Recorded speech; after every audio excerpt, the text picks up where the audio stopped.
Hello guys, welcome back to our channel. তো চলে এসেছি তোমাদের সাথে একটা নতুন ভিডিও নিয়ে। তো আজকে বিকেলবেলা আমি আর আমার যা মিলে ফুচকা তৈরি করছিলাম, তো সেটাই তোমাদের সাথে শেয়ার করতে চলে এসেছি। একদম বাড়ির প্রসেসে, বাড়িতে যা যা ছিল সেই দিয়ে, একদম কম, কারণ আমি আর আমার যাই খাবো। তো দেখতেই পেলে প্রথমে আমি একটা বাটির মধ্যে তেঁতুলটা ভিজিয়ে রেখেছি, তারপরে একটা হলো প্রেশার কুকারে আলুটা সিদ্ধ করে নিচ্ছি সামান্য একটু নুন দিয়ে আর একটা কাঁচা লঙ্কা দিয়ে।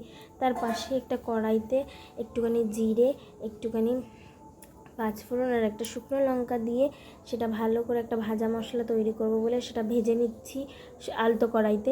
তো তারপরে সেটা তুলে নেওয়ার পরে একটা চিনির শিরা তৈরি করে নিলাম। সেই তেঁতুলটা ভালো করে চটকে নিয়ে ওর মধ্যে দিয়ে দিলাম চিনির শিরার মধ্যে।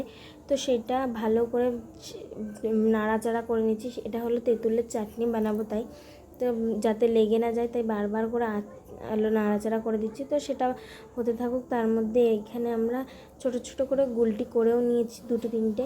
সে ভালো করে ছোট ছোট করে একদম কড়ির সাইজের গুলটিগুলো তৈরি করে নিচ্ছি। এইদিকে দেখতে পাচ্ছ আমার জায়ের ছেলে কত দুষ্টু, একটু বকেছি বলে ওখানে চুপ করে বসে আছে।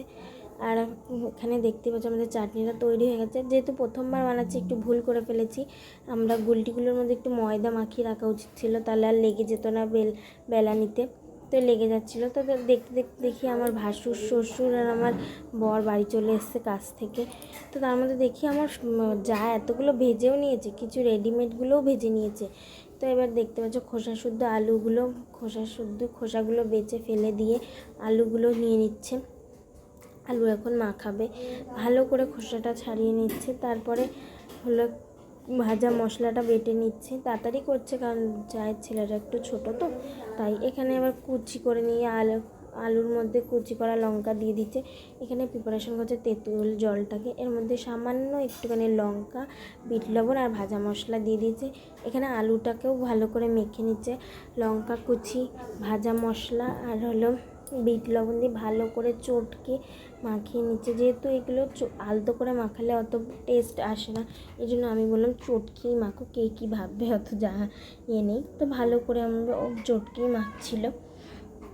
এর মধ্যে একটু টক জল দিয়ে ভালো করে মেখে নিচ্ছে। তো কিছু টক জলটার মধ্যে অনেকটা টক লাগছিলো, তার মধ্যে একটু চিনি দিয়ে দিচ্ছিলো। তো একটু আলাদা করে নিচ্ছে, একটুখানি দই ফুচকা বানাবো বলে। তো যেটুকুনি আলু ওখানে রেখেছে, ওখান থেকে আমরা পাপড়ি চাট বানাচ্ছি।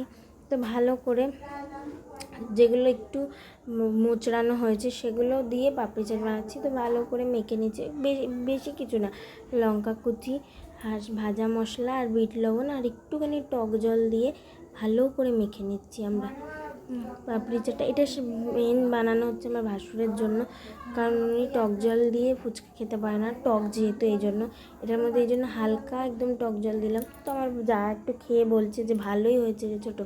তাই আমি বললাম তাহলে একটু বেশি করেই মাখাও, তাহলে সবাই খেতে পারবে। তো সবার জন্য একটু বেশি করে এখন মাখানো হচ্ছে, এই যে দেখতেই পাচ্ছ, তখন থেকে একটুখানি বেশি মাখানো হচ্ছে। তো এই যে আমার ভাসুরের জন্য তোলা হয়ে গেছে এটা। তারপরে আমার যেটা বানিয়েছে যেই ফুচকাটা, সেই ফুচকাটা আমাকে একটু খাইয়ে বলছে যে কেমন হচ্ছে দেখ। তাই মনে হয় খুব ভালো হয়েছে, সত্যিই খুব ভালো হয়েছে। তাই এখানে আবার দই ফুচকার প্রিপারেশন আমরা চলে এসেছি। দই ফুচকাগুলো রেডিমেড ছিল, ওগুলো কেনা ফুচকা। তো আলু ওর মধ্যে দেওয়া হয়ে গেছে।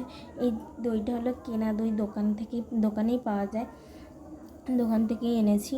তো এই যতটুকুনি পরিমাণ আলু দেওয়া ততটুকুনি পরিমাণ দই দিয়ে চাটনিটা দিচ্ছিলো। আমরা এখানে খুব আনন্দ করতে করতে বানাচ্ছিলাম। তা আমার যা এখানে বাটি শুদ্ধ ধরেই দিয়ে দিচ্ছিলো, বলছিল আজকে সব দিয়ে দেবো।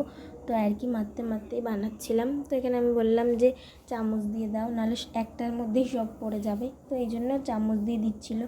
তো তাড়াতাড়ি করে দিচ্ছিলো যাতে ছেলেকে, অনেক বিকেল বেলাও হয়ে যাচ্ছিলো, ছেলেকে খাওয়াবে। এর মধ্যে এখানে ঝুরমুর দিয়ে দিচ্ছিলো। তো এই যে হলো পুরোটা। যদি ভালো লাগে লাইক কমেন্ট শেয়ার